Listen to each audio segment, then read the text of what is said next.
Well, welcome to day 3 in John 10. We're in verses 22 through 30. And there's this little detail that shows up in the text that I think most of us probably glossed over. But Carmen, you took some time to really look into it and found some surprising things. Yes, and I really want to dig into it more because Let's do it.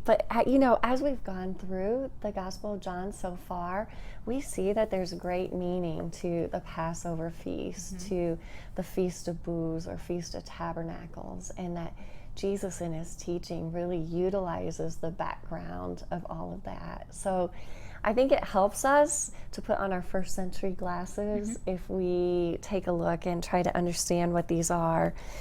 The Feast of Dedication is taking place, it says in verse 22, and that this took place in Jerusalem. It was winter, just like it is right now. So how timely of us to be. Although winter probably looks a little differently there. It definitely does. Yeah, that's so true. They're not wearing a big wool sweater right now in Israel, are they? Okay, Maybe tell up in us the about your mountains. wool sweater.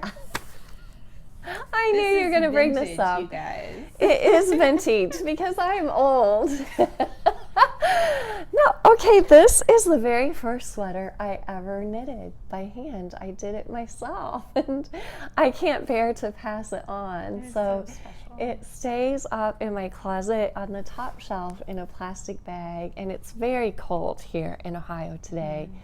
And I got into my closet and looked up there. I'm like, it's the perfect day for that sweater. So, yeah. And we're talking about sheep. I know. This is It's great. over 30 years old. So that would be considered vintage, wouldn't it? I believe that my It looks girls would great. go looking at Goodwill or Salvation Yeah. Army for And something chunky like this. sweaters are in, so you That's Carmen true. are Okay. keeping in step with fashion. But let's go back to the Feast of Okay, the Dedication. Feast of Dedication, that's right.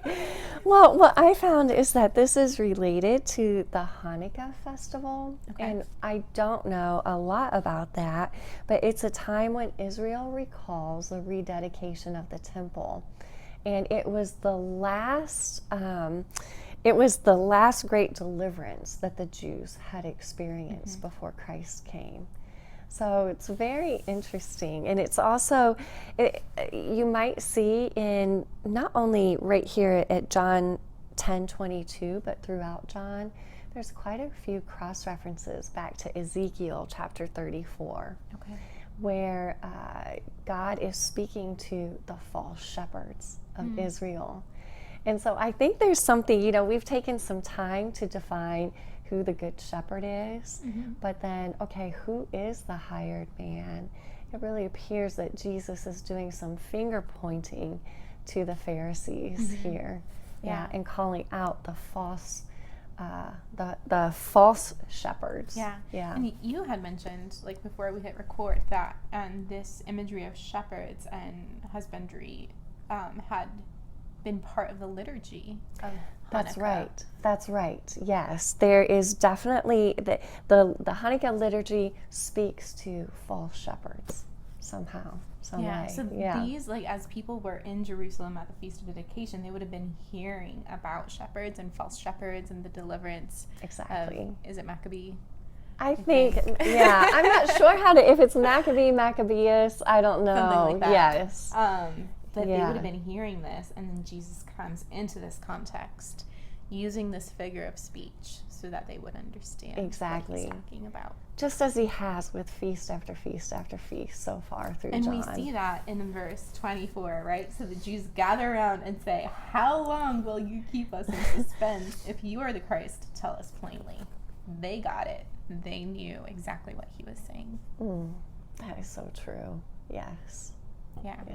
And we'll see that as we move into day 4, because he ends by saying, "I and the Father are one." So he's making a very clear claim here. And we'll see how they respond in day 4. Yeah, it's good stuff, isn't it? It's so rich. Yeah. Yeah. Let us know what you think about putting on the first century glasses, if that was helpful to you. And what do you think about Carmen's sweater? Do you like it? Okay. Thanks, ladies.